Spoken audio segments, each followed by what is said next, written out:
বাদশাহ হারুন রশিদ তিনি শুধু রাষ্ট্রনায়ক, একজন রাজনীতিবিদ, রাষ্ট্রের পরিচালক না, তিনি জগৎ বিখ্যাত একজন আল্লাহর ওয়ালি। বাদশাহ হারুন রশিদ ওজিরকে নিয়ে যাচ্ছে কোথাও, রাস্তায় হঠাৎ এক বৃদ্ধ লোকের সাথে মোলাকাত। দেখে বৃদ্ধ লোক প্রচন্ড রোদের তাপের মধ্যে রাস্তার পার্শ্বে একটা ফলের গাছ রোপণ করতেছে, ঘাম। বাদশাহ হারুন রশিদ বলে, এই বুড়া, তুমি এই রোদের তাপে এত কষ্ট করে কি করো? কয়, ফলের গাছ রোপণ করি। বলে, এত কষ্ট করে? তোমার বয়স কত? বলে, জানি না, মরার কাছাকাছি। বলে, তুমি যে কষ্ট করে ফলের গাছ রোপণ করতেছো, গাছ বড় হবে কবে? ফল হবে কবে? তুমি খাইবা কবে? বুড়া বলে, আপনি কি পাগল হয়ে গেলেন? আমার বাপ দাদারা গাছ রোপণ করেছে, সে ফল আমরা খাই। আমরা গাছ রোপণ করে যাব, আমাদের পরবর্তী প্রজন্ম, আমার সন্তান নাতিরা খাবে। জবাবটা সুন্দর না? বাদশাহ হারুন রশিদ খুশি হইয়া 1000 দিনার তাকে পুরস্কার দিল। বুড়াও সেই বুড়া, চিৎকার দিয়া বলে, মানুষ ফলের গাছ রোপণ করে 1 বছর পরে ফল পায়, আমি ফলের গাছ রোপণ করে জাগাত পুরস্কার বা ফল পেয়ে গেলাম 1000 দিনার। বাদশাহ হারুন রশিদ খুশি হইয়া আরো 1000 দিনার দিছে। বুড়ায় কয়, মানুষ গাছ লাগাইয়া বছরে ফল পায় একবার, আমি নগদ পাইলাম 2 বার। ওজির বলে, বের হও এখান থেকে, নয় বুড়া যে বুদ্ধি শুরু করছে তোমাকে ফকির বানায় ছাড়বে। এখান থেকে কি উপদেশ আমরা পেয়েছি? এখান থেকে উপদেশ পাই, আসল মালিকের সাথে সম্পর্ক তৈরি হয়ে গেলে তখন আর হাদিয়ার লিমিট থাকে না। আল্লাহ বলেন, আমার সাথে সম্পর্ক যদি করো তাহলে এই পরিমাণ বেহিসাব রিজিক দিব, তোর 14 পুরুষ খেয়ে শেষ করতে পারবে না। হালাল রিজিকে বরকত। পুরান কথা, একটা কুকুর বাচ্চা দেয় 5টা 7টা, একটা গরু বাচ্চা দেয় 1টা। কয়টা? কতটা কুকুর জবাই হয় সোনার বাংলায়, মানুষ খায়? গরু হাজার হাজার হাজার হাজার কোটি গরু জবাই হয়, কুকুর জবাই। বরং কুকুর অনেক শ্রম দিয়ে লালন পালন করে বড় বানায়। সেই কুকুর বাচ্চা দিল 5টা, গরু দিল 1টা, জবাই হলো হাজারো কোটি গরু, কুকুর জবাই হলো না। হিসাবটা বুঝে থাকলে বলুন, আমার দেশে কুকুর বেশি না গরু বেশি? হিসাব মিলান তো বইবে, কারণ কি? খুব বুদ্ধি লয় এত চলে। একটু ক্যালকুলেটর লন না, কম্পিউটারে বসেন না, হিসাবটা মিলান তো। আপনি যদি এই কথার জবাব দেন, আপনার থেকে জবাবটা শুনতে আমি লজ্জা পাই। কেন? আপনি যদি এই জবাবটা দিলে থাকে, তো আপনি হারাম যদি বরকত মনে না করেন, হারাম রাস্তায় দৌড়ান কেন? হারাম খেয়ে কে বড় লোক হয়েছে, লাভবান হয়েছে? যেই গাছ দ্রুত বড় হয় সে গাছ দ্রুত পড়ে যায়, ভেঙে যায়। যে গাছটা আস্তে আস্তে বড় হয় এটা টিকে বেশি। যে সমস্ত বেঈমান, মুনাফিক, জালেম, দুশ্মনেরা হারাম খায়া রাতারাতি কলা গাছ হয়, এটি রাতারাতি দেশ ছাইরা পালায়, ঘর ছেড়ে পালায়। যারা ঠিক কর, তঙ্গ গাঠটিও রেডি করো, ভোটের আগে টাকা খাবা না, হারাম খাবা না, লোন উঠাবা না, তঙ্গ গাঠটি রেডি করো, তোমাকেও পালিয়ে যেতে হবে, না হয় জুতার মালা গলায় পড়তে হবে। কত ধানে কত চাল, টেন্ডারবাজি, চাঁদাবাজি আর ধান্দাবাজি সময় এ জাতি আর গ্রহণ করবে না। সোজা হয়ে যাও, গাঠটি রেডি রাখো। জনগণের দা জোর কইরা ছুরি ঠেকাইয়া দোকানে আঘাত করে, জবাই করে, চুরি করে, ডাকাতি করে খাও, তোর বাপে কিছু দেয় নাই ফকিন্নি? জনগণেরটা জোর করে খাওয়ার অধিকার তোকে কে দিয়েছে? গরিবের হক মেরে যারা খায় ওরা জালেম। জালেমের বিচার হবে জমিনে মরার আগে, রাসূলের হাদিস। জালেমের বিচার মরার পরে না আগে? যারা জুলুম করো রেডি থাকো, বিচার মরার আগেই হবে, রসুলের সহিহ হাদিস। আল্লাহ জুলুম থেকে আমাদের দেশ ও জাতিকে হেফাজত করেন। নিজে কামাই করার মুরাদ নাই, কামাই রুজি যারা করে এদের দিকে চোখ দিয়ে তাকায়, এরা কত বড় চরিত্রহীন, এদের চরিত্র কত খারাপ, এদের রক্ত কত নষ্ট। নিজে কামাই করতে পারে না, অন্যের পরিশ্রমের কামাই করা টাকা মেরে দেয়, গরিবের বেতন ঠিক মতো দেয় না, কর্মচারীর বেতন ঠিক মতো দেয় না, আর বলে আমরা গরিব। আল্লাহ, আল্লাহর জাত ও সিফাতের কসম, রসুলের তরিকায় আল্লাহর আইনে যতদিন পর্যন্ত যাকাত ধনীরা দিবে না যথাযথ, ততদিন পর্যন্ত আল্লাহর কসম দরিদ্র বিমোচন হবে না। দারিদ্র বিমোচনের একমাত্র সুন্দর পথ যাকাত দেওয়া সঠিকভাবে। তাহলে মালিকের সাথে সম্পর্ক থাকলে হাদিয়ার কোনো লিমিট আছে? নাই। প্রমাণ করলো বুড়ায় অনেক কিছু পেয়ে গেল, শুধু মালিকের সাথে সম্পর্ক ভালো হয়ে গেছে, মালিকের মন খুশি করছে, এবার সীমাহীন হাদিয়া পেয়ে গেছে। বান্দা আল্লাহকে খুশি করো, সীমাহীন তোমার চাহিদা চাওয়ার আগে পূরণ হয়ে যাবে। আমরা মোনাজাতে এটা চাই সেটা চাই, কিতাবে লেখছে একজন বান্দা বেশি বেশি নামাজ পড়ে, তেলাওয়াত করে, মোনাজাত দিয়ে আল্লাহর কাছে চাওয়ার সময় পায় না। রসুল স্পষ্ট হাদিসে বলেন ওই বান্দার চাওয়া লাগবে না, আল্লাহ জানে কি দরকার, আল্লাহ চাওয়ার আগে এমনিই দিয়ে দিবেন। তবে কাকে খুশি করে চলতে হবে? আল্লাহকে খুশি করতে হবে। আর কাউকে বেজার হয় হোক, আল্লাহকে বেজার করা। নবীজি বলেন লা তাআতা লি মাখলুকিন ফি মাসিয়াতিল খালিক, আল্লাহকে অসন্তুষ্ট করে পৃথিবীর কারো মন খুশি করা হারাম। পর্দা করলে আমার আল্লাহ খুশি হবেন, আত্মীয় স্বজন বেজার হয়ে যাবে। এখন আপনার ভেতরে বড় পরীক্ষা, আপনি আত্মীয়কে খুশি রাখবেন নাকি পর্দা লঙ্ঘ ঠিক রেখে আমার আল্লাহকে খুশি রাখবেন?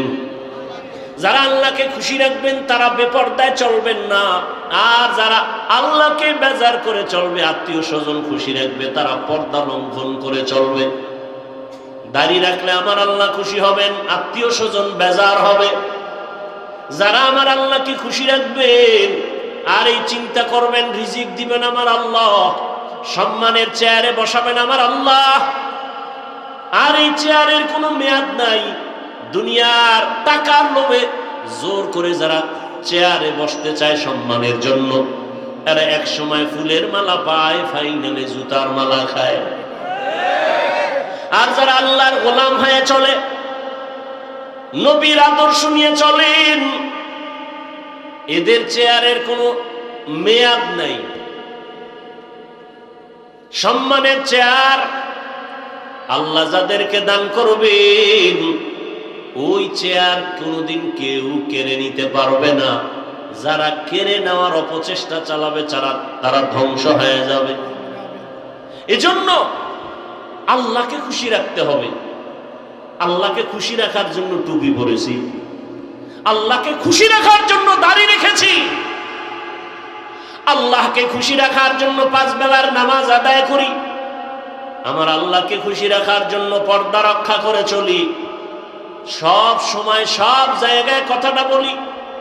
এখানে আপনারা যারা বসে আছেন, আপনারাও যেমন মুসলমান, আমিও তেমন মুসলমান। আপনাদের আল্লাহ আমার আল্লাহ দুই নাকি এক? না, আপনাদের আল্লাহ একটু আলাদা। আপনাদের আল্লাহ যেমন এক, আমার আল্লাহও। আপনাদের নবী আমার নবী দুই নাকি এক? সহজে বুঝার চেষ্টা করবেন। আপনার নবী আমার নবী যেমন এক, আপনার আমার কোরআন, আপনাদের ধর্ম আমার ধর্ম, আপনাদের কাবা আমার কাবা, আপনাদের আল্লাহ আমার আল্লাহ, আপনাদের নবী আমার নবী, আপনাদের কালেমা আমার কালেমা, একই কালেমা, একই আল্লাহ, একই নবী, একই কোরআন। জমিনে আমরা আসছি তাও কিন্তু সিস্টেমে, আমি যেই সিস্টেমে আসছি নাকি আপনাদের একটা বেশি হবে?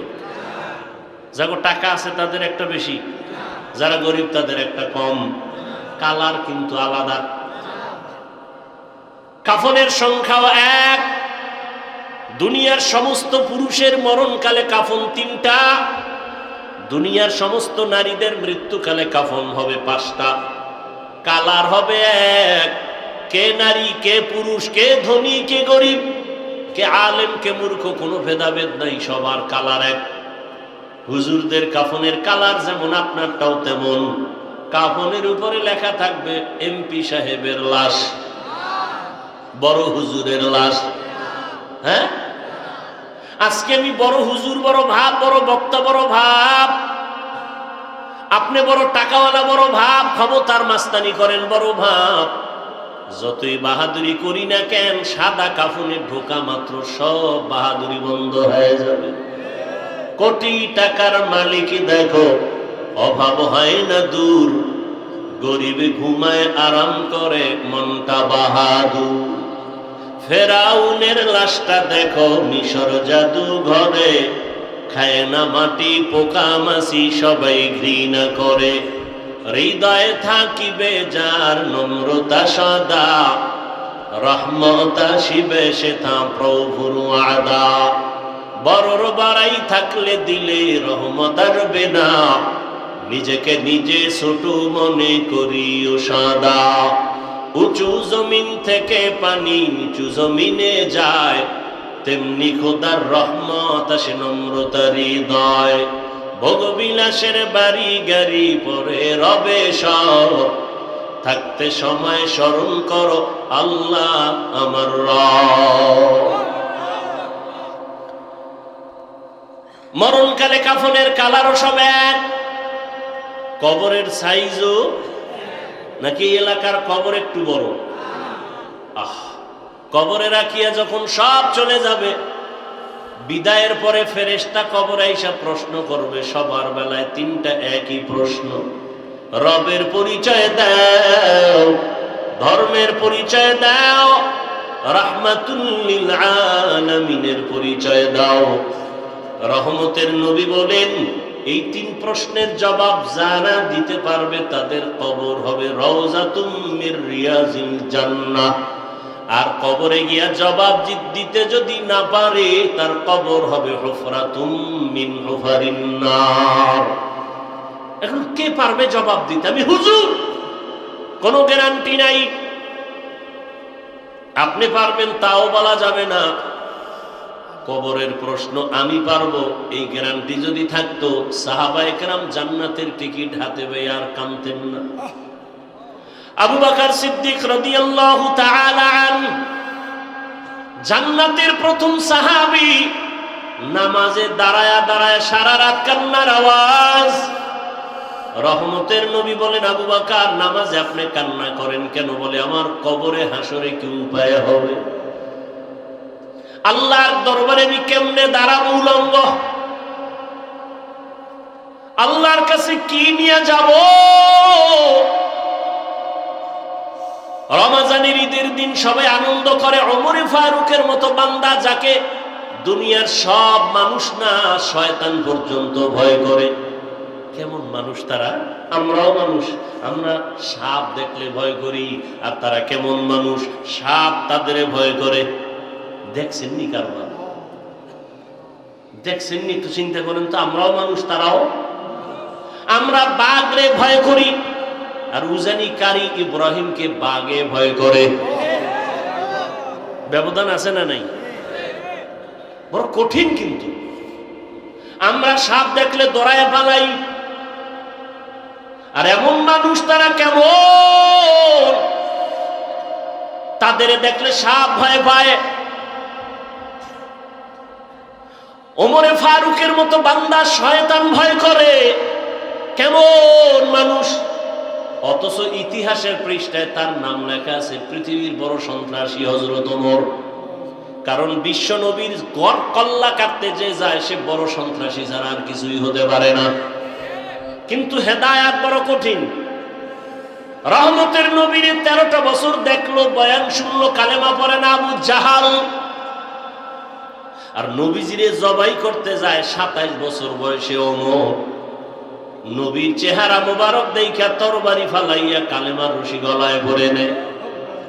আমার নবী এমন একটা নজর লাগাইছেন, ওমরের পাওয়ার এত বেড়ে গেছে, এখন ওমর যেই পথে চলে ওই পথে শয়তান চলে না, পালায় যায়। কেমন বান্দা যে শয়তান ভয় পায়। ওমর চলতেছে, হঠাৎ ওই রাস্তায় একটা যুবক একটা মদের বোতল হাতে নিয়ে হাতে, হঠাৎ করে ওমরের দেইখা ভয় কাঁপা শুরু হয়ে গেল। কারণ ওমর যদি দেখে মদের বোতল হাতে, কথার আগে তরবারি রেডি, কল্লা ফেলে দিবে, কোনো অনুমতি নাই, জাগাত মেরে ফেলবে। মুনাফিক আর মুসলমান দুইজন লাগছে ঝগড়া, সমাধানের জন্য গেছে রহমতের নবীর দরবারে। রহমতের নবী সমাধান দিছেন, মুনাফিক মানতে পারে না, ইহুদি মেনে নিয়েছে। এইবার মুনাফিক, মুসলমান নামদারি মুনাফিকটা কয় মানি না। তো কেমনে মানবি? ওমরের কাছে ল। ওমরের কাছে আসে খলিফাতুল মুসলিমিন, ভবিষ্যৎ ওমরের কাছে কয় বিচারের জন্য আসে। ইহুদি কয় রসুল, আপনাদের রসুল সমাধান দিছে, আমি মেনেছি। এই মুনাফিক মুসলমান মানে না, আপনারটা মানবে। আমারটা মানবি, রসুলেরটা মানবি না? কয় না। তাহলে কল্লাটা রেডি কর। আর কোনো কথা নাই, এক আঘাত দিয়ে শেষ। আর বলে দিল রসুলের পরে ফয়সালা যারা মানে না, ওমরের ফয়সালা চায়, মুহাম্মদের ফয়সালার পরে ওমরের ফয়সালা কল্লা ফেলে দাও। এজন্য তিনি ওমরে ফারুক। কিন্তু আশ্চর্য, সোনার বাংলায় সেই ওমরকে ভণ্ড বলার মতো টুপিওয়ালা আছে। কত বড় নিকৃষ্ট ভণ্ড! সাহাবায়ে কেরামদের বিরুদ্ধে যারা বলে আর লেখে, এদের মতো নিকৃষ্ট বেয়াদব এ জমিনে আর কেউ হতে পারে না। সাহাবায়ে কেরামের বিরুদ্ধে যারা লেখবে আর বলবে, এরা পৃথিবীর নিকৃষ্ট বেয়াদব। এরা ইসলামের দুশমন, এরা রাসূলের দুশমন, এরা কোরআনের দুশমন, এরা চূড়ান্ত আল্লাহর দুশমন। এরা নিকৃষ্ট বেয়াদব যারা সাহাবায়ে কেরামের বিরুদ্ধে কথা বলে। ওমরে ফারুকের মতো ব্যক্তিকে ভণ্ড বলার মতো টুপিওয়ালা এই বাংলাদেশে আছে। আল্লাহ হেদায়েত দান করুন। এখন আপনি বলবেন, হাফিজ ভাই হিংসা কিসের হিংসা? ভণ্ডদের বিরুদ্ধে কথা বলা এটা সুন্নত, কিসের হিংসা? রসুল ইসলামের দুশমনের বিরুদ্ধে কথা বলেন নাই, তা আপনি কি বলবেন হিংসা? ইসলামের দুশমনের বিরুদ্ধে, মুনাফিকের বিরুদ্ধে, ভণ্ডদের বিরুদ্ধে কথা বলা রসুলের তরিকায় সুন্নত, কোরআনের আইনে ফরজ। আর আপনি বলেন হিংসা। হিংসার ডেফিনেশন জানেন আপনি?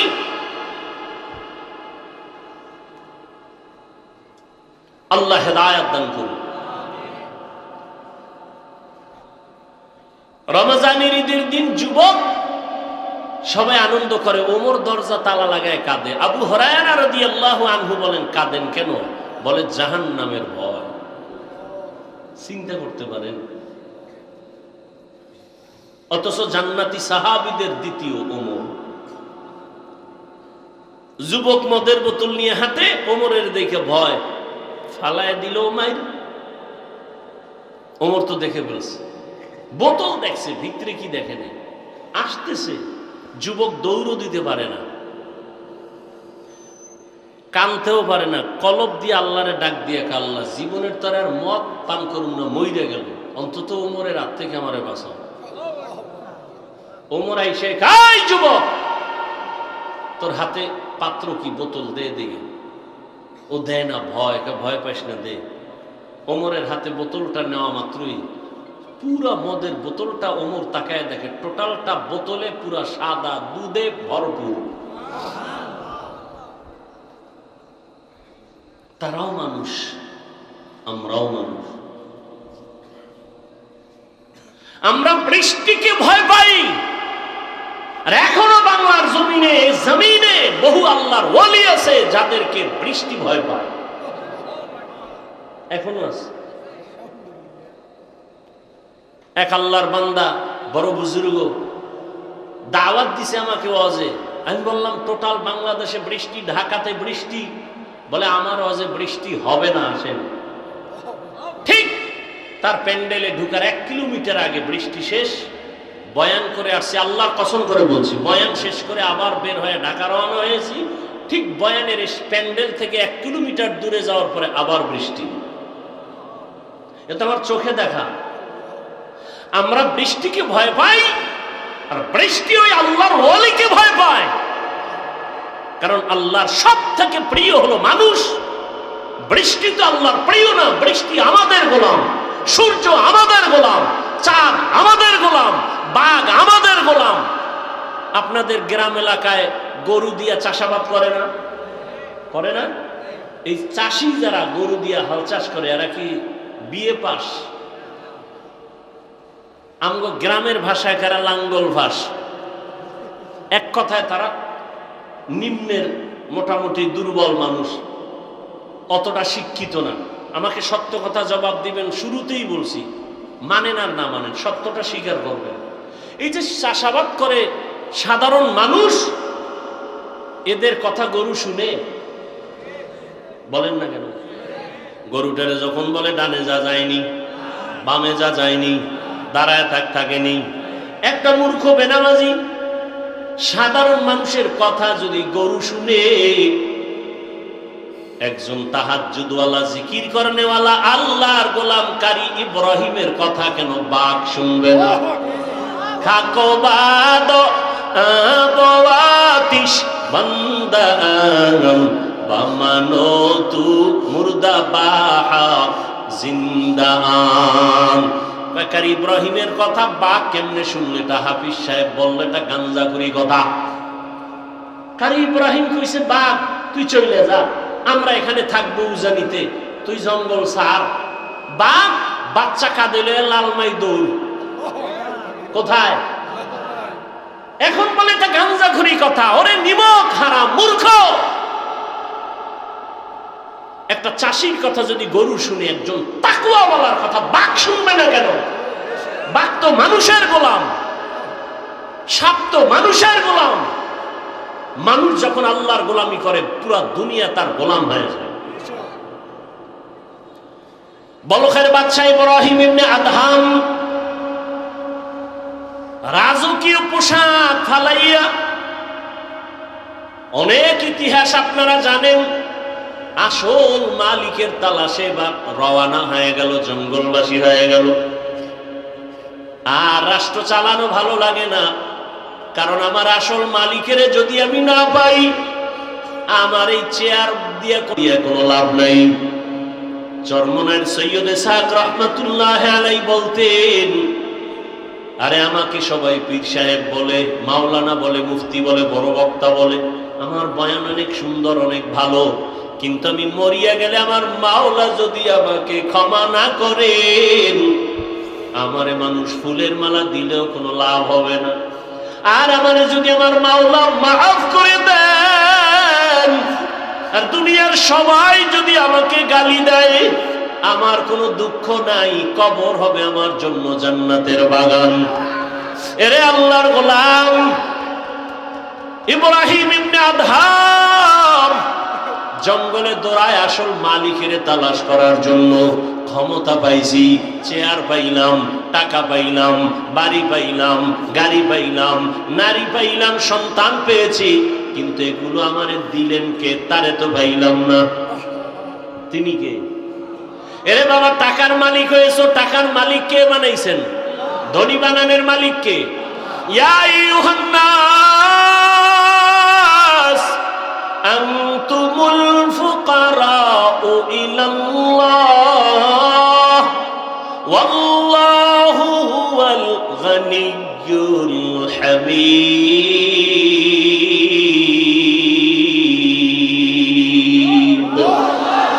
तावक्कुल मीकुनी हर सुबह शाम मेरा सानाद रिस्क़े तू अज़ला मकाम जुज़बा हक़ची ज़े मखाज इंसो जा फज़ले उआ मस्ते दर जुमला जहां एरे नबीर आशिक आह नबी যদি কইয়া ফেলায় তুই আমার আশিক আর জান্নাত পাইতে কোনো টিকিট লাগবে কিন্তু তুমি কপালে লেখছো আমি নবীর আশিক কিয়ামতের ময়দানে আমার নবী যদি কয় তুই আমার আসল আশিক না আর উপায় নাই জাহান্নাম ছাড়া কোনো পথ থাকবে না এরে আল্লাহর গোলাম ইব্রাহিম ইবনে আদহাম রাষ্ট্রীয় সব কিছু বাদ দিয়া রাজকীয় পোশাক ফালাইয়া আসল মালিকের তালাশে বের হয়ে গেলেন সাগরের পারে দৌড়ায় আর আমার আল্লাহরে তালাশ করে ইয়া ইলাহি মুঝসে মুঝকো দূর কর তাকে দেখো মুঝ মে তুঝকো এক নজর ইয়া ইলাহি তু মেরা মাবুদ হ্যায় ইয়া ইলাহি तू मेरा माशूक है আল্লাহর তালাশে সাগরের পারে পারে দৌড়ায় জঙ্গলে একদিন ইব্রাহিম ইবনে আদহামের হুকুমে যারা চলতো বড় বড় অফিসার একদিন বিকাল বেলা হাওয়া খাইতে সাগরের পারে চলে গেল গিয়ে দেখে আগের সেই বাদশা ইব্রাহিম সাগরের পারে সেরা জামা পইরা বসা ডাক দিয়া কয় রে বাদশা ইব্রাহিম ইবনে আদহাম তুমি বাদশাহী চাইরা কি পাইছো এর থেকে বড় কিছু পাইছি বলে কেমনে দেখবি নি কয় তোরা দেখবি নি কয় হ্যাঁ হাতের মধ্যে একটা লোহার সুই ছিল সাগরে ফেলাই দিছে সাগরে ফেলাইয়া কিছুক্ষণ পরে কয় দেখ আমার ক্ষমতা এতদিন আমার কথা শুনতো বলখের মানুষ আর এখন তাকায় দেখ আমার ক্ষমতা কত বড় সমুদ্রের দিয়ে আঙ্গুলের ইশারা করে কয় সমুদ্রের মাছ আমার সুইটা আমার হাতে নিয়ে দিয়ে দে তাড়াতাড়ি বলা মাত্র হাজার হাজার মাছ স্বর্ণের একটা সুই মুখে নিয়ে সব হাজির ইব্রাহিম কয় আমার তো স্বর্ণের সুই ছিল না আমার ছিল লোহার সুই আমার লোহারটা দে স্বর্ণেরটা তো আমার না সব নিয়ে চলে যা এইবার লোহার সুইটা নিয়ে পরে একটা মাছ আইসা হাজির দেখে অবিকল সেই সুইটা হাতের মধ্যে নিয়ে কয় এ দুনিয়াদারেরা তাকায় দেখ তোর কথা বলখের মানুষ শুনে আর এখন আমার ক্ষমতা এত পাওয়ার নদীর মাছ আমার কথা শুনে বান্দা যখন আল্লাহর গোলাম হয়ে যাবে গোটা দুনিয়া তার গোলাম হয়ে যাবে গোটা দুনিয়া তার কথা শুনবে মাটি তার কথা শুনবে ওমরে ফারুক রাদিয়াল্লাহু তাআলা আন নবীকে জবাই করতে যায় সেই উমর এই পরিমাণ দামি হয়ে গেল 27 বছরের যুবক তরবারি নিয়ে যায় নবীরে জবাই করবে রহমতের নবীর চেহারা দেখা কলিজা ঠান্ডা হয়ে গেল এখন আমার আল্লাহর কাছে ওমর এত দামি হয়ে গেল আল্লাহ ওমরের কথার সাথে একমত হয়ে কোরআনের মধ্যে আয়াত পর্যন্ত নাজিল করেছেন এইজন্য বান্দা রিজিক যার থেকে পাইতেছো তাকে চিনো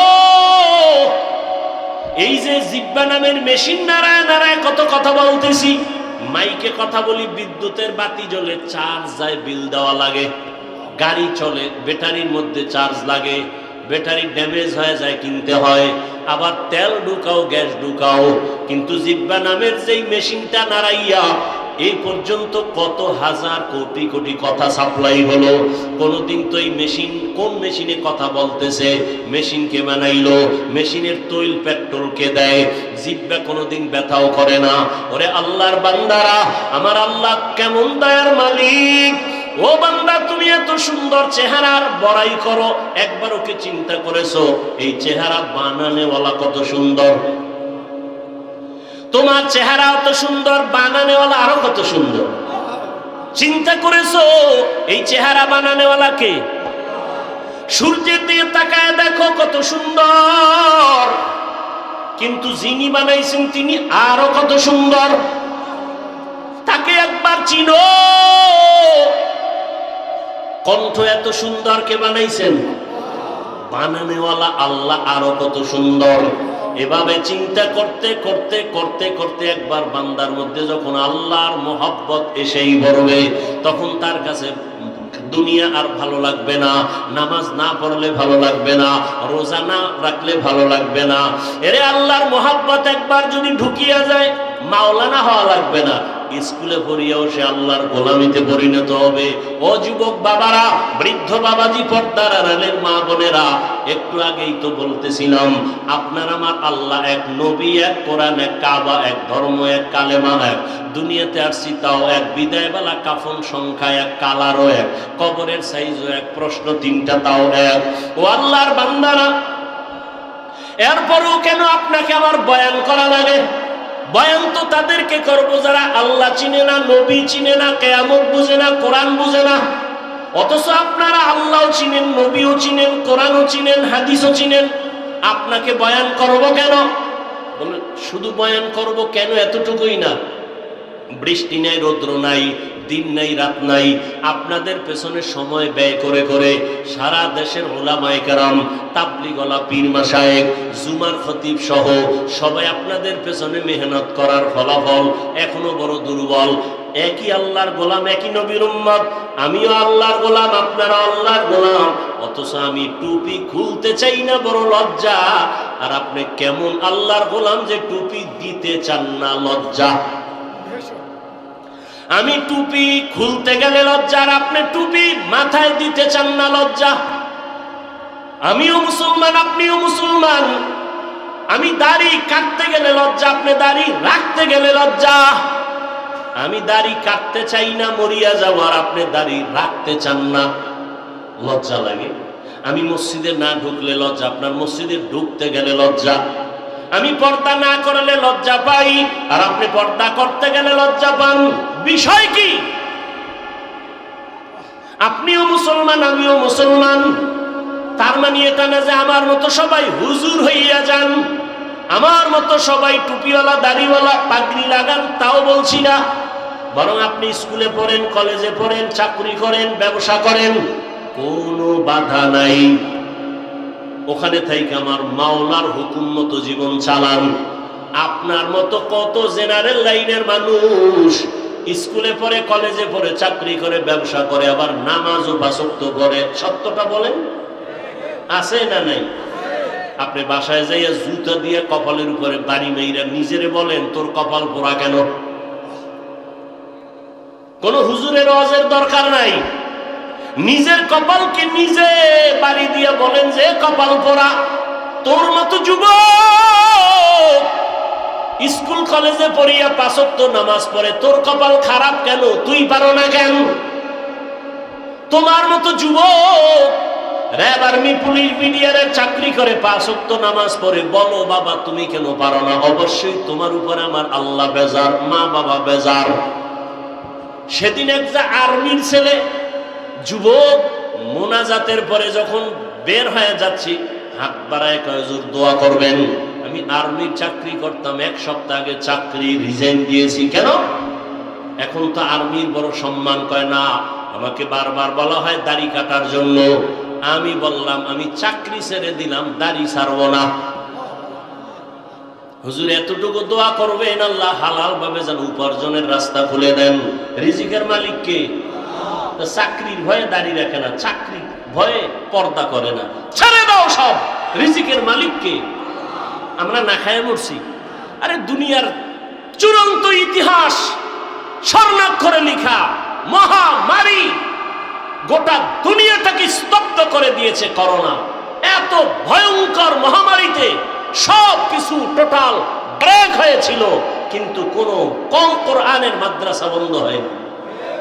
কোন হুজুর না খাইয়া, ট্রিপল মাস্ক লাগাইয়া সবাই করোনা থেকে দূরে।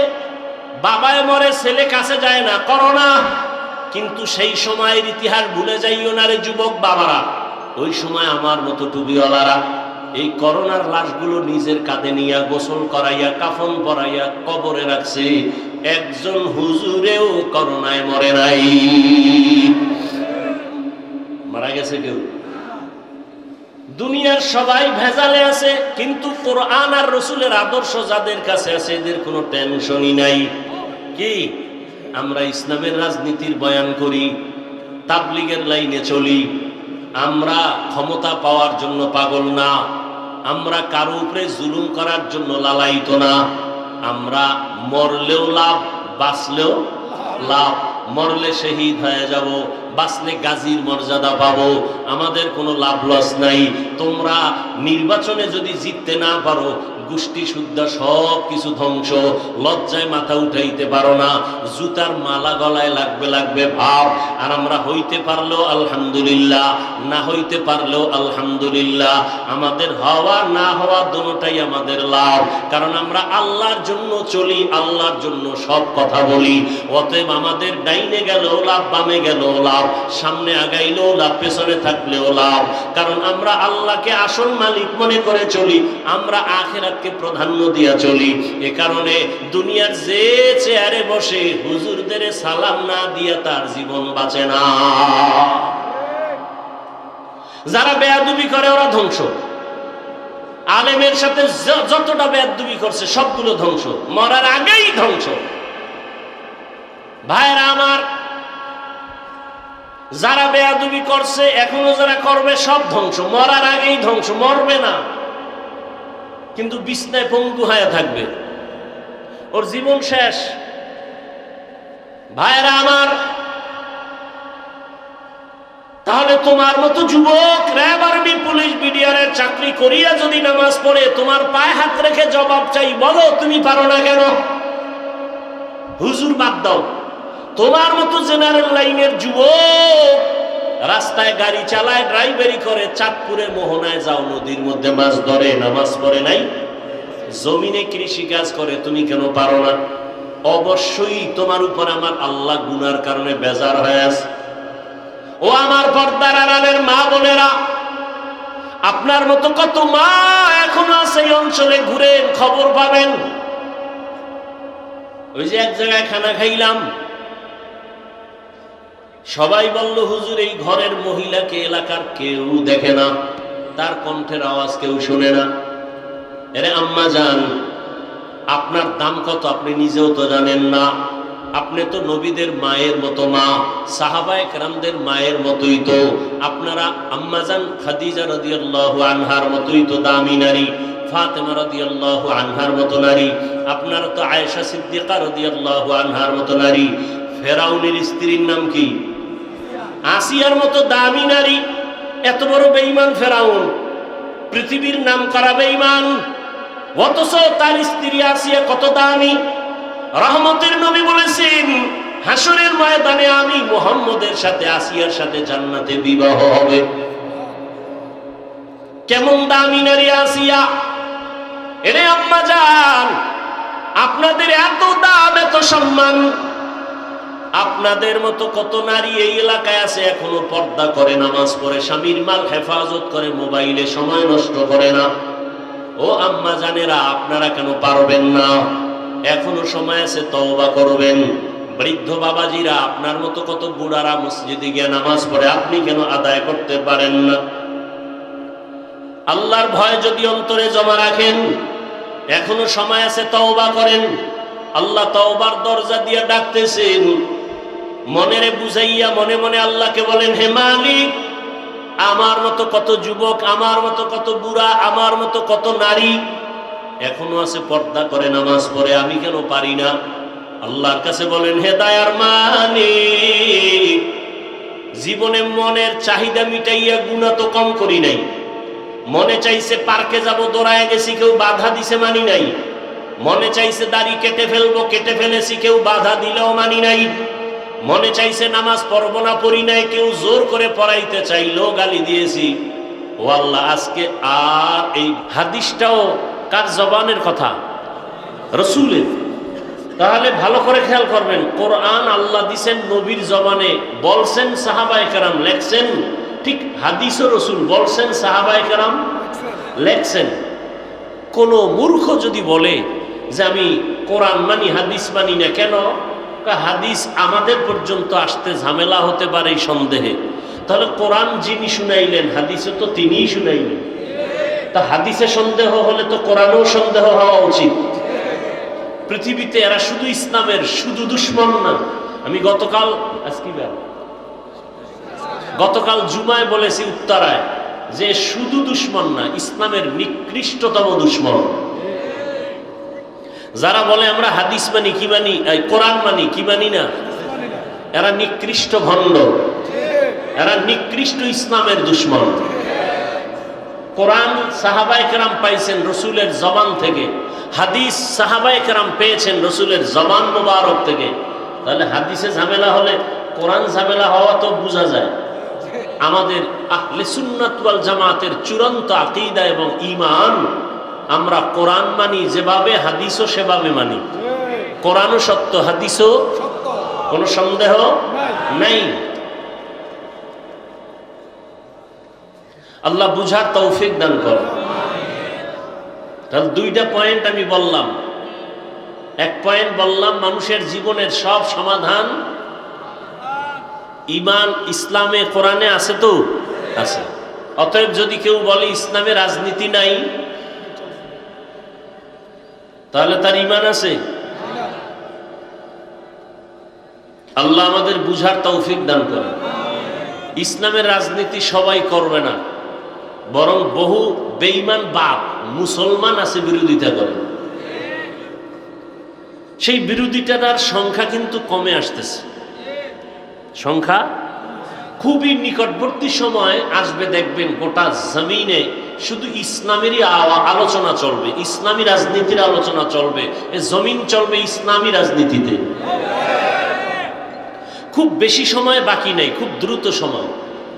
আমাদের কপাল একটু খারাপ, আমাকে হুজুরকে কথা বলতেছি, কারণ এই সিচুয়েশনে উলামায়ে কেরাম যদি এক হয়ে যায়, তাহলে এখনই সম্ভব ইসলাম দিয়ে রাষ্ট্র চলবে, এখনই সম্ভব। এ জাতি এখন চায় সব আলেম এক হোক। হয় না চেয়ারে বসবে কে, এ নিয়ে একটু ভিতরে ভিতরে, বুঝেন নাই? আর একটু দূরত্ব তৈরি হয় আপনাদের কারণে। আপনারা একজনকে খুব কাছে টানেন, আর একজনকে ঠেলে ছুড়ে দেন, অমুক হুজুর ভালো, আর এক হুজুর কাফের। ব্যাস এই ফেসবুকে লেখালেখি কইরা আপনাদের মধ্যে একটা ডিভাইড তৈরি করে রাখছেন, অথচ এটা উচিত না। ইমাম সাহেব নামাজে দাঁড়াবেন, তার ভুল হতে পারে না? পারে না? ভুল হলে কি করতে হবে? কি করতে হবে? লোকমা দিতে হবে। কি দিতে হবে? ইমাম সাহেব নামাজে ভুল করলে লোকমা দিবেন, সে লোকমাটা কে দিবেন, কিভাবে দিবেন, সিস্টেম আছে না নাই? নামাজের মুসল্লিরা লোকমা দিবেন না রাস্তার মুসল্লি? বেনামাজি কেউ লোকমা দিলে হবে? যে নামাজে নাই সে যদি লোকমা দেয়, এটা লোকমা দেওয়া না, এটা বেয়াদবি করা।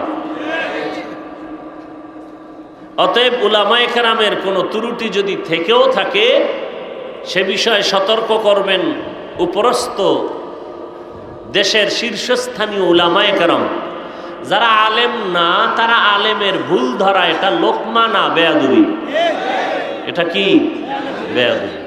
আল্লাহ আমাদেরকে আদবওয়ালা জিন্দেগি দান করেন।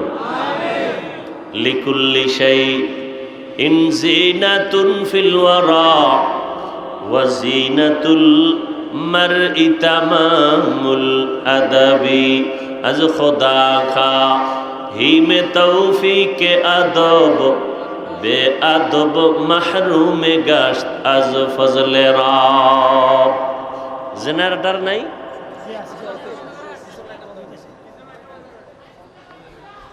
তো আদব বড় দামি এক সম্পদ। মানুষের সৌন্দর্য হলো আদবের ভেতরে। অনেক শিক্ষা আছে, অনেক কিছু আছে, টাকা আছে, বাড়ি আছে, গাড়ি আছে, কিন্তু আদব নাই।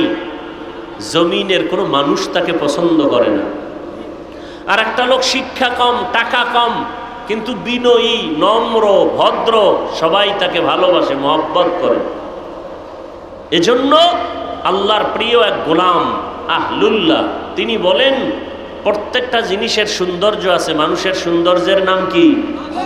আদব। লিকুল্লি শাইইন ইন জিনাতুন ফিল ওয়ারা ওয়া জিনাতুল মারই তামামিল আদাবি আজ খুদা খা হি মে তৌফিকে আদব বে আদব মাহরুমে গাশত আজ ফজলে রা। তাহলে দুইটা পয়েন্ট আমি আপনাদের মূল আলোচনার বিষয়ের আগেই আমি বলে দিলাম। এক পয়েন্ট, মানুষের সব সমস্যার সমাধান দিতে পারে ইসলাম ও কোরআন। আর একটা পয়েন্ট বললাম যে আমরা কোরআনও পরিপূর্ণ মানি, হাদিসও পরিপূর্ণ মানি। কোরআন যেমন সত্য, হাদিসও কি সত্য। কারণ যিনি অবতীর্ণ করেছেন তিনি আল্লাহ, যার মধ্যে কোনো মিথ্যা নাই। যার কাছে অবতীর্ণ করেছেন তিনি রহমাতুল্লিল। তিনি কেমন? জীবনে কোনো মিথ্যা কথা বলেন নাই। অতএব তার জবানের বাণী কোরআন সত্য, তার জবানের বাণী হাদিসও কি। হ্যাঁ, হাদিসের বেলায় মানের দিক থেকে একটু উপরে নিচে আছে, জয়ীফ আছে, সহি আছে, সেটা ভিন্ন কথা। আসেন আমি যে আয়াত তেলাওয়াত করেছি তরজমাটা বলে নিই। ইন্না সালাতি ওয়া নুসুকি ওয়া মাহইয়ায়া ওয়া মামাতি লিল্লাহি রাব্বিল আলামিন। আল্লাহ বলেন ইন্না সালাতি, ইব্রাহিম আলাইহিস সালাম দোয়া করেছিলেন আল্লাহর কাছে, ও আল্লাহ আমার নামাজ, আমার কুরবানি, আমার বেঁচে থাকা, আমার মরে যাওয়া, সব কিছু কার জন্য? আল্লাহর জন্য। সে আল্লাহকে বলে রব্বুল আলামিন, জগৎ সমূহের পালন কর্তা, রব। জগৎ সমূহের কি রব? রব অর্থ কি লেখে বাংলায়? হ্যাঁ, রব অর্থ কি লেখে জানেন? পালন কর্তা লেখে। সমস্ত উলামায়ে কেরাম, মুফাসসিরিনে কেরাম বলেছেন রব অর্থ প্রতিপালক অথবা পালন কর্তা বললে পূর্ণ রব শব্দের তরজমার হক আদায় হয় না। তাহলে রব শব্দের অর্থ কি? একটু বেশি বাড়াইয়া বলতে হবে। কি রব অর্থ হলো, রব হলেন তিনি সমস্ত সৃষ্টি জগতের প্রয়োজনের অগ্রিম আয়োজন করেন যিনি, তিনি রব। রব হলেন তিনি সমস্ত মাখলুকতের প্রয়োজনের অগ্রিম আয়োজন করেন যিনি, তিনি হলেন রব। তিনি রব হওয়ার কারণে গর্তের পিপিলিকা না খাইয়া মরে না। তিনি রব হওয়ার কারণে নদীর প্রাণী না খেয়ে মরে না। তিনি রব হওয়ার কারণে জঙ্গলের হাজারো প্রাণী না খেয়ে মরে না, মরলে না খাইয়া মরে। আশরাফুল মখলুক আমরা মানুষ, আমরা মানুষ না খেয়ে মরি, কষ্ট পাই। কিন্তু আশরাফুল মখলুক মানুষ, কষ্ট তো পাওয়ার কথা। ভিন্ন প্রাণী অথচ তারা পায় না, আমরা পাই। মাঝে মাঝে গরু না খেয়ে কষ্ট পায়, সেটা তার কারণে না, আশরাফুল মখলুকের আকাম করার কারণে। মানুষের অপরাধের কারণে গরু কষ্ট পায়, ঘরের হাঁস মুরগি কষ্ট পায় মানুষের গুনাহের কারণে। অথচ জঙ্গলের কোনো প্রাণী তো না খেয়ে মরে নাই। সকালবেলা একটা পাখি উড়ে, খোলা আকাশে উড়ে, সন্ধ্যাবেলা পেট ভরে বাচ্চার খানা নিয়ে বাসায় হাজির। হায়াতুল হায়ওয়ান একটা কিতাব আছে, বাংলাও করেছে।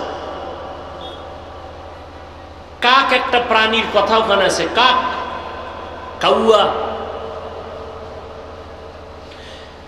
প্রাণী, উড়ন্ত প্রাণীদের মধ্যে কাকের হায়াত বেশি, বলে নিম্নে হায়াত 1000 বছর।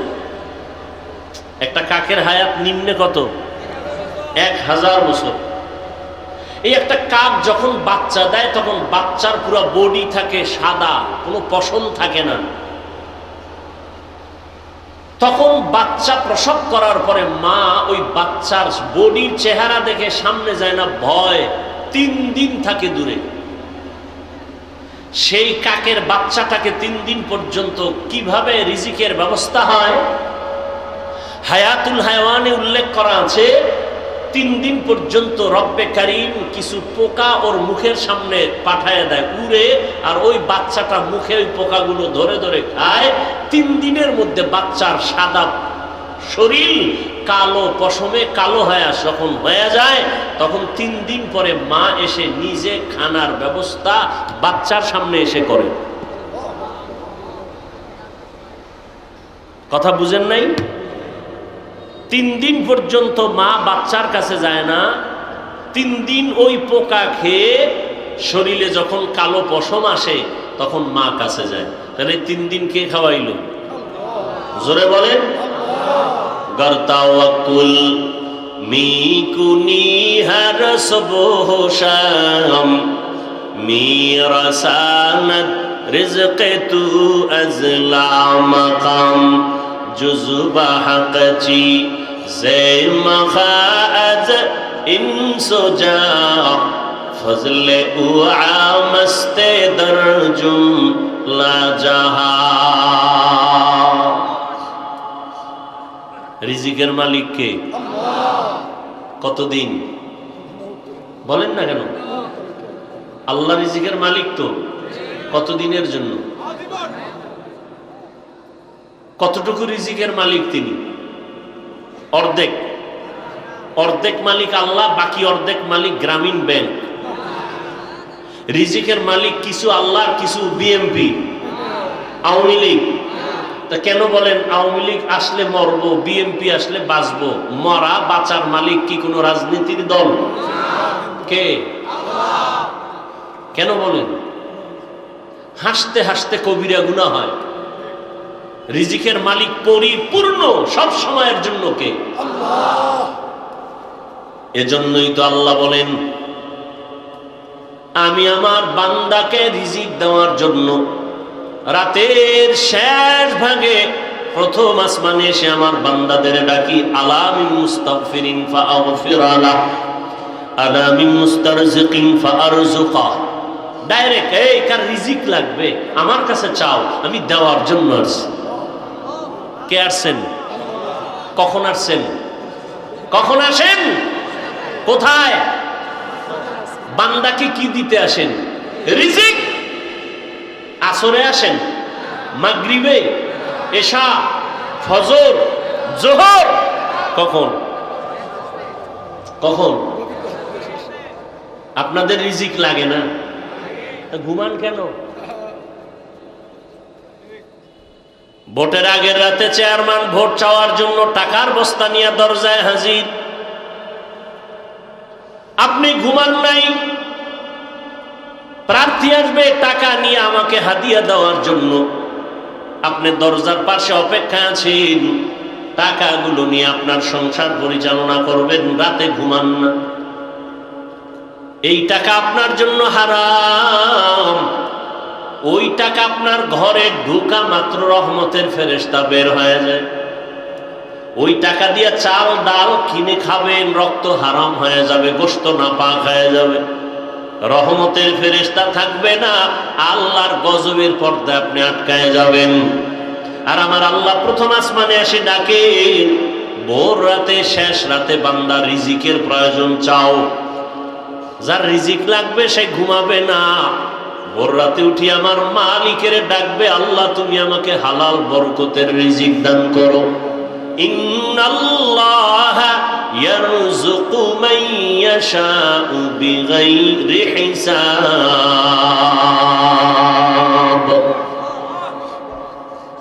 আল্লাহ রিজিক দিবেন কোনো মাপ নাই, হিসাব ছাড়া। বাদশাহ হারুন রশিদের নাম শুনছেন আপনারা? শুনে থাকলে বলুন তার স্ত্রীর নাম কি? কি খবর নেই। দুনিয়ার সব কিছু জানেন, মুসলমানের কপাল খারাপ। ওই যে বললাম না, খানায় কষ্ট পাবে পিপিলিকা, গরু, নদীর মাছ, অথচ ওরা পায় না। আমরা পাই কেন? আমরা তো আশরাফুল মখলুক। আমরা পাই কেন? আমরা আল্লাহর দেওয়া বাতাস নেই কিন্তু শুকর আদায় করি না, বরং গাদ্দারি করি। আল্লাহর দেয়া সূর্যের আলো নেই কিন্তু আল্লাহর শুকর আদায় করি না, তাকে চিনার চেষ্টাও করি না। আল্লাহর দেয়া পানি পান করে কলিজা ঠান্ডা করি, কিন্তু সে আল্লাহকে চিনি না। আল্লাহর দেয়া রাতের আধারে ঘুম, আরামে ঘুমাই, স্বাস্থ্য ঠিক করি, কিন্তু সে আল্লাহকে চিনি না। কার দেওয়া রাতের আধার আমি নিলাম, কার দেয়া বাতাস নিচ্ছি, কার দেয়া সূর্যের আলো নিতেছি, এর স্রষ্টাকে তাকে চিনিই না। আল্লাহ হেদায়াত দান করুন। আল্লাহ আসেন রিজিক দেওয়ার জন্য। কি প্রয়োজন তোমার? বাদশাহ হারুন রশিদের স্ত্রীর নাম জুবায়েদা খাতুন। জুবায়েদা কোরআনে হাফেজা। তার কাজের লোক ছিল 100 নারী, সবাই হাফেজা। 24 ঘন্টার প্রতিটি সেকেন্ড জুবায়েদার ঘরে শুধু তেলাওয়াত, কোরআনের তেলাওয়াতের আওয়াজ। 1 সেকেন্ড টাইমও বাদ নাই। বলে কেমনে? ওই যে 100 মহিলা হাফেজা শিডিউল করে দিছে, টাইম ভাগ করে, তুমি আধা ঘন্টা তেলাওয়াত করো, তুমি 10 মিনিট করো, তারপরে তুমি তেলাওয়াত করে কাজে যাও। কাজও চলতেছে, তেলাওয়াতও চলতেছে।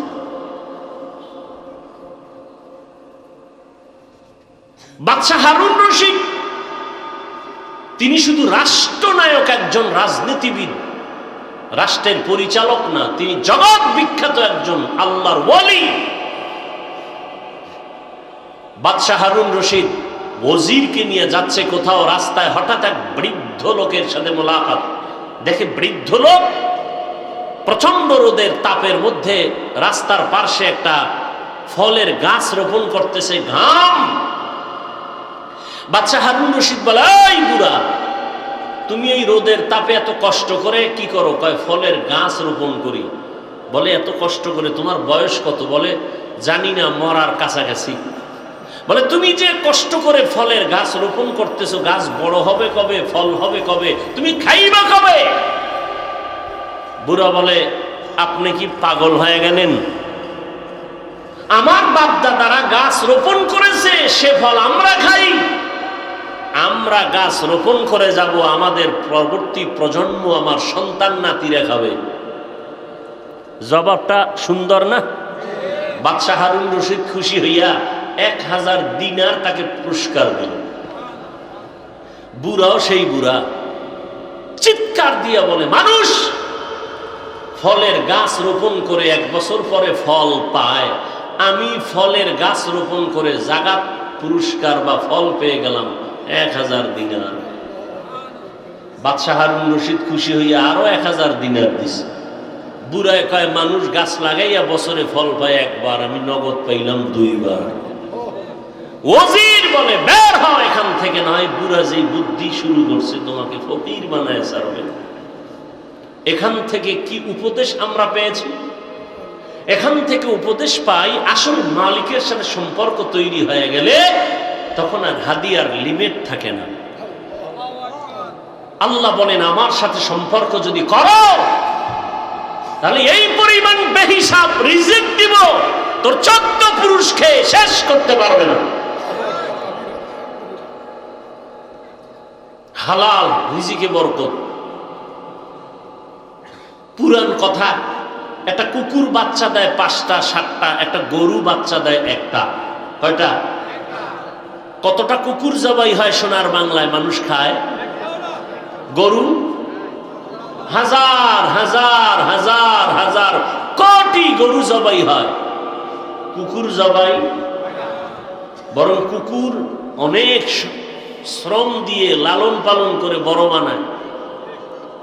সেই কুকুর বাচ্চা দিল 5টা, গরু দিল 1টা, জবাই হলো হাজারো কোটি গরু, কুকুর জবাই হলো না।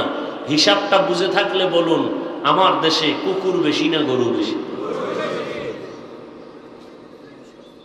হিসাব মিলান তো বইবে, কারণ কি? খুব বুদ্ধি লয় এত চলে। একটু ক্যালকুলেটর লন না, কম্পিউটারে বসেন না, হিসাবটা মিলান তো। আপনি যদি এই কথার জবাব দেন, আপনার থেকে জবাবটা শুনতে আমি লজ্জা পাই। কেন? আপনি যদি এই জবাবটা দিলে থাকে, তো আপনি হারাম যদি বরকত মনে না করেন, হারাম রাস্তায় দৌড়ান কেন? হারাম খেয়ে কে বড় লোক হয়েছে, লাভবান হয়েছে? যেই গাছ দ্রুত বড় হয় সে গাছ দ্রুত পড়ে যায়, ভেঙে যায়। যে গাছটা আস্তে আস্তে বড় হয় এটা টিকে বেশি। যে সমস্ত বেঈমান, মুনাফিক, জালেম, দুশ্মনেরা হারাম খায়া রাতারাতি কলা গাছ হয়, এটি রাতারাতি দেশ ছাইরা পালায়, ঘর ছেড়ে পালায়। যারা ঠিক কর তঙ্গ গাঠটিও রেডি করো, ভোটের আগে টাকা খাবা না, হারাম খাবা না, লোন উঠাবা না, তঙ্গ গাঠটি রেডি করো, তোমাকেও পালিয়ে যেতে হবে, না হয় জুতার মালা গলায় পড়তে হবে। টের পাইবা কত ধানে কত চাল, টেন্ডারবাজি, চাঁদাবাজি আর ধান্দাবাজি সময় এ জাতি আর গ্রহণ করবে না। সোজা হয়ে যাও, গাঠটি রেডি রাখো। জনগণেরটা জোর কইরা ছুরি ঠেকাইয়া দোকানে আঘাত করে, জবাই করে, চুরি করে, ডাকাতি করে খাও, তোর বাপে কিছু দেয় নাই ফকিন্নি? জনগণেরটা জোর করে খাওয়ার অধিকার তোকে কে দিয়েছে? গরিবের হক মেরে যারা খায় ওরা জালেম। জালেমের বিচার হবে জমিনে মরার আগে। রাসূলের হাদিস, জালেমের বিচার মরার পরে না আগে? যারা জুলুম করো রেডি থাকো, বিচার মরার আগেই হবে। রাসূলের সহিহ হাদিস। আল্লাহ জুলুম থেকে আমাদের দেশ ও জাতিকে হেফাজত করেন। নিজে কামাই করার মুরাদ নাই, কামাই রুজি যারা করে এদের দিকে চোখ দিয়ে তাকায়, এরা কত বড় চরিত্রহীন, এদের চরিত্র কত খারাপ, এদের রক্ত কত নষ্ট। নিজে কামাই করতে পারে না, অন্যের পরিশ্রমের কামাই করা টাকা মেরে দেয়, গরিবের বেতন ঠিক মতো দেয় না, কর্মচারীর বেতন ঠিক মতো দেয় না, আর বলে আমরা গরিব। আল্লাহ, আল্লাহর জাত ও সিফাতের কসম, রসুলের তরিকায়, আল্লাহর আইনে যতদিন পর্যন্ত যাকাত ধনীরা দিবে না যথাযথ, ততদিন পর্যন্ত আল্লাহর কসম দরিদ্র বিমোচন হবে না। দারিদ্র বিমোচনের একমাত্র সুন্দর পথ যাকাত দেওয়া সঠিকভাবে। তাহলে মালিকের সাথে সম্পর্ক থাকলে হাদিয়ার কোনো লিমিট আছে? নাই। প্রমাণ করলো বুড়ায় অনেক কিছু পেয়ে গেল, শুধু মালিকের সাথে সম্পর্ক ভালো হয়ে গেছে, মালিকের মন খুশি করছে, এবার সীমাহীন হাদিয়া পেয়ে গেছে। বান্দা আল্লাহকে খুশি করো, সীমাহীন তোমার চাহিদা চাওয়ার আগে পূরণ হয়ে যাবে। আমরা মোনাজাতে এটা চাই সেটা চাই, কিতাবে লেখছে একজন বান্দা বেশি বেশি নামাজ পড়ে, তেলাওয়াত করে, মোনাজাত দিয়ে আল্লাহর কাছে চাওয়ার সময় পায় না। রসুল স্পষ্ট হাদিসে বলেন ওই বান্দার চাওয়া লাগবে না, আল্লাহ জানে কি দরকার, আল্লাহ চাওয়ার আগে এমনিই দিয়ে দিবেন। তবে কাকে খুশি করে চলতে হবে? আল্লাহকে খুশি করতে হবে। আর কাউকে বেজার হয় হোক, কিন্তু আল্লাহকে বেজার করা।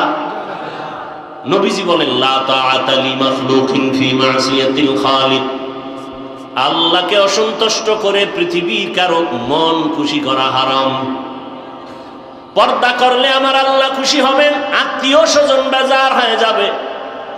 এখন আপনার ভেতরে বড় পরীক্ষা, আপনি আত্মীয়কে খুশি রাখবেন নাকি পর্দা লঙ্ঘ ঠিক রেখে আমার আল্লাহকে খুশি রাখবেন? যারা আল্লাহকে খুশি রাখবেন তারা বেপর্দায় চলবেন না, আর যারা আল্লাহকে বেজার করে চলবে, আত্মীয় স্বজন খুশি রাখবে, তারা পর্দা লঙ্ঘন করে চলবে। দাড়ি রাখলে আমার আল্লাহ খুশি হবেন, আত্মীয় স্বজন বেজার হবে। যারা আমার আল্লাহকে খুশি রাখবেন আর এই চিন্তা করবেন রিজিক দিবেন আমার আল্লাহ, সম্মানের চেয়ারে বসাবেন আমার আল্লাহ, আর এই চেয়ারের কোনো মেয়াদ নাই, দুনিয়ার টাকার লোভে জোর করে যারা চেয়ারে বসতে চায় সম্মানের জন্য, এরা এক সময় ফুলের মালা পায়, ফাইনালে জুতার মালা খায়। আর যারা আল্লাহর গোলাম হয়ে চলে, নবীর আদর্শ নিয়ে চলেন, এদের চেয়ারের কোনো মেয়াদ নাই। সম্মানের চেয়ার আল্লাহ যাদেরকে দান করবেন ওই চেয়ার কোনোদিন কেউ কেড়ে নিতে পারবে না। যারা কেড়ে নেওয়ার অপচেষ্টা চালাবে তারা ধ্বংস হয়ে যাবে। এজন্য আল্লাহকে খুশি রাখতে হবে। আল্লাহকে খুশি রাখার জন্য টুপি পরেছি, আল্লাহকে খুশি রাখার জন্য দাড়ি রেখেছি, আল্লাহকে খুশি রাখার জন্য 5 বেলার নামাজ আদায় করি, আমার আল্লাহকে খুশি রাখার জন্য পর্দা রক্ষা করে চলি। সব সময় সব জায়গায় কথাটা বলি। এখানে আপনারা যারা বসে আছেন আপনারাও যেমন মুসলমান, আমিও তেমন মুসলমান। আপনাদের আল্লাহ আমার আল্লাহ 2 নাকি 1? না, আপনাদের আল্লাহ একটু আলাদা। আপনাদের আল্লাহ যেমন 1, আমার আল্লাহও। আপনাদের নবী আমার নবী 2 নাকি 1? সহজে বুঝার চেষ্টা করবেন। আপনার নবী আমার নবী যেমন 1, আপনার আমার কোরআন, আপনাদের ধর্ম আমার ধর্ম, আপনাদের কাবা আমার কাবা, আপনাদের আল্লাহ আমার আল্লাহ, আপনাদের নবী আমার নবী, আপনাদের কালেমা আমার কালেমা, একই কালেমা, একই আল্লাহ, একই নবী, একই কোরআন। জমিনে আমরা আসছি তাও কিন্তু সিস্টেমে, আমি যেই সিস্টেমে আসছি আপনিও সেই সিস্টেমে আছেন। বিদায় বেলা কাফনের সংখ্যাও হবে 1, আমারও 3টা। কয়দিন বুড়া হইয়া মরার গ্যারান্টি নাই। এমন একটা দিন নাই যে যুবকের লাশ দেখা যায় না। পানির নিচে, গাড়ির নিচে, ঘুমের বিছানায় যুবকের লাশ, মহামারী করোনায় যুবকের লাশ। ও আল্লাহর বান্দারা এখনো তওবা করে নাও। স্কুলে পড়ো, কলেজে পড়ো, চাকরি করো, ব্যবসা করো, আর নামাজ ছাড়বা না, দাড়ি কাটবা না, বেপরদায় চলবা না। মা বাবার দোয়া নিয়ে, শিক্ষকের দোয়া নিয়ে, উলামায়ে কেরামের পরামর্শ নিয়ে নবীজির আদর্শ মেনে চলবা। বৃদ্ধ বাবাজিরাও তওবা করেন, মা বোনেরাও তওবা করেন। আর নামাজ ছাড়বেন না, বেপরদায় চলবেন না, মোবাইলে সময় নষ্ট করবেন না, স্বামীর মাল খেয়ানত করবেন না, আল্লাহর মহব্বত নিয়ে চলবেন। সন্তানটাকে আদর্শ সন্তান বানাবেন। ডাক্তার হলেও যেন বেয়াদব না হয়, ইঞ্জিনিয়ার হলেও যেন বেয়াদবি না করে, ব্যবহারে যেন কেউ কষ্ট না পায়। আল্লাহর কাছে দোয়া করিয়া আদর্শ সন্তানের মা হইয়া যান। সন্তানের কারণে আপনার সম্মান, ইজ্জত বেড়ে যাবে। সন্তান ডাক্তার হলেও কোরআন পড়বে, মা বাবার জন্য দোয়া করবে। ও আল্লাহর বান্দারা, আল্লাহর কাছে তওবা করেন। মরিয়া গেলে যাবো আর নামাজ ছাড়বো না, দাড়ি কাটবো না, বেপরদায় চলবো না। জাহান্নামের আগুনের গরম সহ্য করা যাবে না। নবীজির সুন্নত অনুযায়ী চলবো, উলামায়ে কেরামের পরামর্শ দোয়া নিয়ে চলবো। তওবা করার মতো যদি কারো অন্তর তৈরি হয়, মুনাফিকি না থাকে, খাঁটি তওবার নিয়ত যাদের আছে, 2টো হাত আল্লাহকে দেখাইয়া দাও। আয় আল্লাহ, হাতগুলো কবুল করে নেন, তওবা কবুল করে নেন। তওবার উপরে মজবুত হইয়া চলার তৌফিক দান করেন, আমিন। আলহামদুলিল্লাহি রাব্বিল আলামিন, والصلاة والسلام على سيد الأنبياء والمرسلين وعلى آله وأصحابه أجمعين يا أرحم الراحمين يا أرحم الراحمين يا أرحم الراحمين رب ارحمهما كما ربياني صغيرا اللهم إنك عفو كريم تحب العفو فاعف عنا اللهم ارحمني بترك المعاصي اللهم ارحمني